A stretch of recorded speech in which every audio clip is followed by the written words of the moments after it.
Hello today, and we're going to do a review of my Dell Dimension PC. I acquired this, I think it was 2 or 3 years ago. I think someone was just giving it away, so I took it off his hands. I don't think none of the drives worked. The DVD or the CD-ROM drive worked at the time. It had 2 drives in it. Replaced the drive. I took it out of another computer.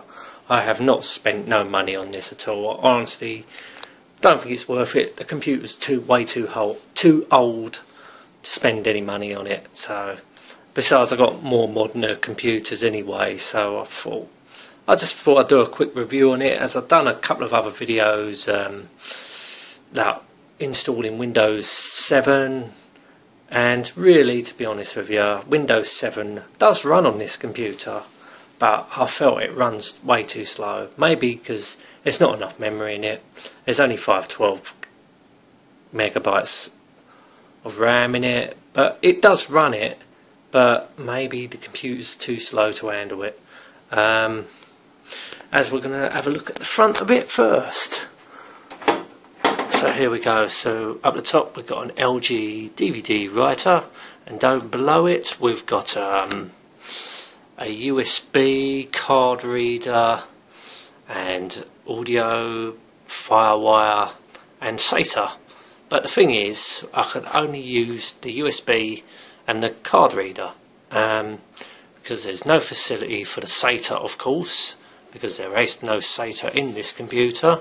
FireWire, there's no facility for that, but who uses FireWire these days? And the audio, there's no facility for that because it's used up. The other front audio, which is down there, and I don't think there's enough in this computer to accommodate all of those front audio jacks, but it doesn't matter. This computer never hardly gets touched anyway. So what else we have? We have a floppy disk drive, which never gets used, and power button, so that's the hard drive light, and that's the power light. See, no reset button on these machines. And down here we have 2 front USBs, and it looks like it could be a microphone jack or headphones. I think it's headphones actually, because it's green. Alright, so let's turn the computer around. I'm not actually a big fan of Dell computers, to be honest with you, as you're going to see why in a minute. I suppose they're not bad, but I had one. I think I had one of these when I was living in the States, actually. It wasn't great then, because I remember it being exactly the same. I'm sure it was. I had one of these in the States. So what we have, keyboard and mouse, and we have the COM port, which no one uses anymore, the old parallel port for printers, the VGA, and we have microphone line in and line out, 4 USB at the back, your Ethernet, LAN, whatever you want to call it. And these are the modifications I made out of a previous computer. So we have 4 more USBs there on a card. I didn't make this modification, that come with a computer, which is a 56k modem. Who uses that anymore? Nobody. Everything's all broadband nowadays. And down here, which I think came with this computer, is a Sound Blaster Live. Yeah, all those years ago, a Sound Blaster Live, which was a very good sound card for its time. So yeah, so I'm going to open it up now, and we're going to have a look inside. Here we go. We've got the side panel off here, and now we're going to have a look inside here. Here, obviously, is where the power processor lives, behind that heatsink, and we've got an Intel Pentium 4 rather, 266 megahertz processor. Yeah, so here we have 2 memory sticks, which is, I'm sure that's DDR. It's 512 megabytes of memory. Yes. So we're going to look at our expansions now. So here we have 3 PCI card, PCI slots rather, which they've all been taken up. As I said before, we got the extra USB card, which this USB here that runs up to the back of the front panel, as I was talking about earlier. So there's the 56K modem, never gets used, and down here is the Sound Blaster Live. So what else do we have? We have a 20 gigabyte hard drive there. As you see, this is quite an old motherboard setting, because this is the old IDE.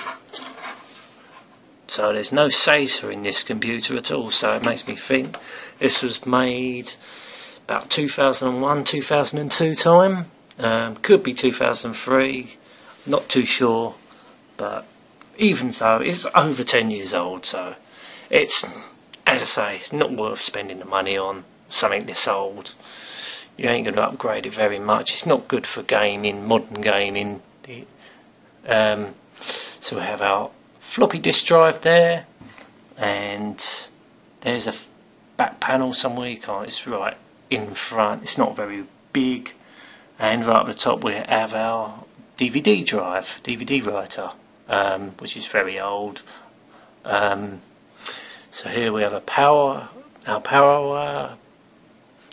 PSU unit, power supply unit rather. Don't know what the wattage on this one is. Probably not that high. And my biggest gripe about this machine is you have no facility for, if it had AGP, PCI Express, PCIe. So basically you can't put an extra graphics card in, only PCI if you take up one of them slots. I don't know why Dell done that. Really bad for Dell, I think. Why would they leave a port out and not bother? It was basically, I do remember this PC. I had this one back in the States because I did actually buy a PCI graphics card for it. Helped it a bit, but it didn't make a great deal of difference to the performance wise, because I was trying to play games on it, and it was pretty useless for games, to be honest with you. But even back in when they coming out back in the day, well, as I say, if it comes out, I was over in the States from 2004 to 2007. I did have one of these, and as I say, gaming on this PC wasn't great. Yeah, but I'm not going to do no upgrades. It's running Windows XP at the moment. As I said, I ran Windows 7. It just ran too slowly, so I put Windows XP back on it. It runs fine on XP, to be honest with you. Yeah. So this is just a quick, just a review of it. I'm not going to power it on because it does work.